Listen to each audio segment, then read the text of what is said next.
If you are new to baking in your rice cooker, there are a few important reminders to keep in mind.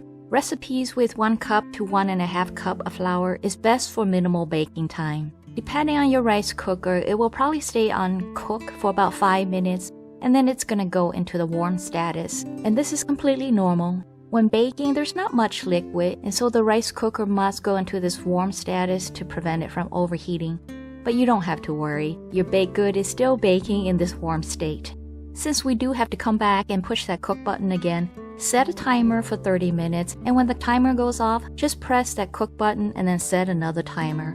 Now, if you press that cook button and it will not go into a cook but keeps staying on warm, that just means it needs more time to cool off, so just let it sit for another 10 minutes and try again. And you do have to repeat this bake process until your cake is done. Try not to open your rice cooker until after the 2nd or 3rd bake cycle because we do want to keep that warm air inside the rice cooker to continue to bake your cake.